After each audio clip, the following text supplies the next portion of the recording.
జయశంకర్ గారి కాంట్రిబ్యూషన్ తెలంగాణ ఉద్యమానికి ఏ రకంగా ఉంటుందని చెప్పి అనుకుంటే ఆయన ఒక సిద్ధాంత చట్టాన్ని మనకి ఇచ్చాడు.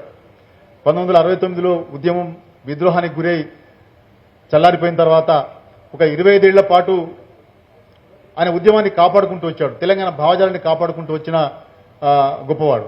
అయితే తెలంగాణ ఉద్యమం 96లో మళ్ళీ ఒకసారి పునరుత్థానం చెందిన తర్వాత ఇది 1969లో జరిగినట్టుగా జరగకూడదు, ఇది ఒక సిద్ధాంత చట్టం ఉండాలి అని చెప్పి ఆయన 3 సూత్రీకరణలు చేశాడు. ఒకటి, భావ ప్రచారం విస్తృతంగా జరగాలి. రెండవది, ఉద్యమం జరగాలి, క్షేత్రస్థాయిలో ఉద్యమం జరగాలి. మూడవది, ఇది పార్లమెంట్ చట్టం ద్వారా తెలంగాణ ఏర్పాటు కావాల్సిన విషయం కాబట్టి రాజకీయ ప్రక్రియ కూడా దీనికి తోడు కావాలని చెప్పి ఒక సిద్ధాంత చట్టాన్ని తయారు చేశాడు. భావ ప్రచారం, ఉద్యమం, రాజకీయ ప్రక్రియ. ఈ సిద్ధాంత చట్టంలోనే మొత్తంగా 15 ఏళ్ల పాటు ఉద్యమం ఉధృతంగా సాగింది. మాలాంటి వ్యక్తులు, చాలా మంది రచయితలు, కవులు, కళాకారులు, ఉద్యోగులు వీళ్ళందరూ కూడా ఉధృతంగా భావప్రచారంలో పాల్గొన్నారు.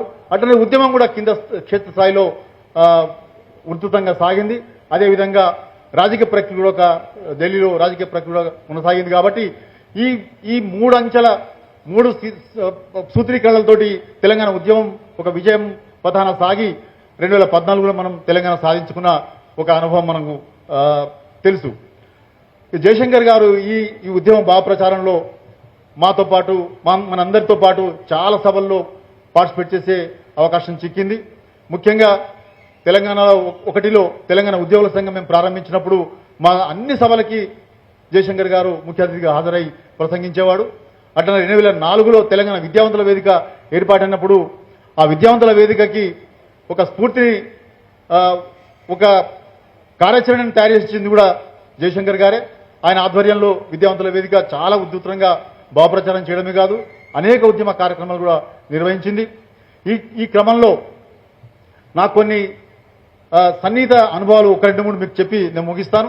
ముఖ్యంగా నేను ఒక ఇంగ్లీష్లో ఒక పుస్తకం రాసినప్పుడు, Telangana state a people's demand, history and genesis of struggles అనే ఒక ఇంగ్లీష్ పుస్తకం రాసినప్పుడు సార్నే నేను ముందు మాట రాసిమని అడిగితే, అప్పటికే సార్ కొంత అనారోగ్యంతో ఉన్నాడు. అయినప్పటికీ చాలా ఇష్టంతో, ప్రేమతోటి ఆ పుస్తకానికి ముందు మాట, అద్భుతమైన ముందు మాట రాసిచ్చి దాన్ని 2011లో తెలంగాణ ఉద్యోగుల సంఘం డైరీ ఆవిష్కరణ సభలో తానే ఆ పుస్తకాన్ని ఆవిష్కరించడం నాకు చాలా మరవలేని ఒక గొప్ప అనుభవంగా నేను భావిస్తున్నాను.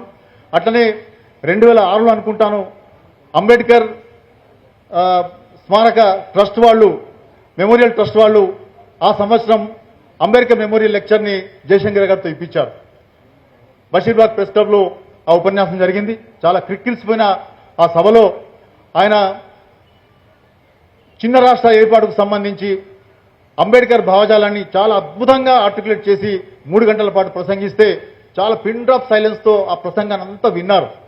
ఆయన ఎంత అద్భుతంగా అంబేద్కర్ భావజాలాన్ని, అసలు అంబేద్కర్ ఈ చిన్న రాష్ట్ర ఏర్పాటుకు సంబంధించి, లేదా ముంబై నగరాన్ని గుజరాతీ పెట్టుబడిదారులు మహారాష్ట్రకు చెందకుండా కుట్రపూరితంగా దాన్ని ఎట్లా హస్తగతం చేసుకుందామనే కుట్రల్ని అంబేద్కర్ తన పదునైన భావజాలంతో, పదునైన వాదనలతో ఎట్లా రక్షించుకోగలిగిండు అనే విషయాలు విశ్లేషిస్తూ ఆయన ఆ ఆలోచనలన్నిటి కూడా మన తెలంగాణకు వర్తింపజేశాడు. హైదరాబాద్ నగరాన్ని కూడా ఆ రోజు మనకు కాకుండా, తెలంగాణకు దక్కకుండా చేసే అనేక కుట్రలు సాగుతున్న దశలో ఆయన ముంబై మీద గుజరాతీ పెట్టుబడిదారులు చేసిన విశ్లేషణని హైదరాబాద్కు అన్వయించి చెప్పినందువల్ల అటువంటి వాదనల్ని మనం కూడా కొనసాగించి హైదరాబాద్ని రక్షించుకోగలిగినాం. కేంద్రపాలిత ప్రాంతం కాకుండా, లేదా ఉమ్మడి రాజధానిగా కాకుండా దాన్ని తెలంగాణకు దక్కించుకునే ఒక అద్భుతమైన విశ్లేషణని, మనకు టూల్స్ని ఆ రోజు ఆ సభలో మనకు జయశంకర్ గారు అందించారు. అట్లనే ఆయన ఆ ఉపన్యాసంలో చాలా చివరి మాటలు నన్ను ఎంత ప్రభావితం చేసినాయంటే, గొప్పగా మాట్లాడాడు. ఆయన చివరిలో మాట్లాడుతూ, నెహ్రూ కనుక భూమి మీదకి తిరిగి వస్తే ఆయన ఏమంటాడంటే, నేను 1956లో ఆంధ్రప్రదేశ్ని, తెలంగాణ రాష్ట్రాన్ని, తెలంగాణ ప్రాంతాన్ని ఆంధ్రప్రదేశ్లో విలీనం చేసి ఒక చారిత్రక తప్పిదం చేశాను. ఆ చారిత్రక తప్పిదాన్ని మళ్ళా వాపస్ తీసుకోవడానికి కేంద్ర ప్రభుత్వానికి సిఫారసు చేసి ఉండేవాడు. తప్పనిసరిగా నేను ఒక చారిత్రక తప్పిదం చేశాను, తెలంగాణ రాష్ట్రాన్ని ఏర్పాటు చేయండి అని చెప్పి కేంద్ర ప్రభుత్వానికి సిఫారసు చేసి ఉండేవాడు నెహ్రూ కనుక ఇప్పుడు భూమి మీదకి వస్తే అని అన్నాడు. అట్లనే అంబేద్కర్ కనుక మళ్ళా భూమి మీదకి వస్తే ఆయన ఏం చేసేవాడంటే, తెలంగాణ ఉద్యమానికి నాయకత్వం వహించి ఈ ఉద్యమాన్ని ముందుకు తీసుకుపోయే అవకాశం ఉండేది అని చెప్పి ఆ రోజు ఆ ప్రసంగం ముగించాడు. ఒక 2 నిమిషాల పాటు అద్భుతమైన చప్పట్లతోటి మారుపోగింది సభ. ఆ ప్రసంగ పాఠాన్ని నేను ట్రాన్స్క్రైబ్ చేసి ఈ మెమోరియల్ ట్రస్ట్ వారికి అందిస్తే వాళ్ళు ఆ పుస్తకాన్ని ప్రచురించారు. నాకు అదృష్టం దక్కింది. అట్లనే సారు చివరి పుస్తకం ఒకటి రాశాడు. కృష్ణ కమిటీకి టీఆర్ఎస్ పార్టీ తరఫున ఒక డెలిగేషన్ పోయినప్పుడు కేసీఆర్ గారు, జయశంకర్ గారు ఇద్దరు మన వాదనలు వినిపించారు. అప్పుడు జస్టిస్ శ్రీకృష్ణ గారు ఒక మాట అడిగారు, మీరు విడిపోతారు, బాగానే ఉంటారు, మీకు హైదరాబాద్ నగరం కూడా ఉంది కదా, మరి ఆంధ్ర వాళ్ళు ఎట్లా బతకాలి అంటే ఆంధ్ర కూడా అద్భుతమైన వనరులు ఉన్నాయి, సెపరేట్ స్టేట్ గా ఆంధ్ర కూడా తన మనుగడను కొనసాగించగలిగే వనరులు ఉన్నాయని చెప్పి ఆయన చెప్పినప్పుడు దీని మీద మీరు అడిషనల్ నివేదిక ఇవ్వండి, నాకు అడిషనల్ గా ఒక రిపోర్ట్ తయారు చేసి ఇవ్వండి అని చెప్పినప్పుడు జయశంకర్ గారు అనారోగ్యంతో ఉన్నారు పాపం ఆ రోజు. అయినప్పటికీ చాలా శ్రమపడి ఒక అద్భుతమైన రిపోర్ట్ రాసిచ్చాడు.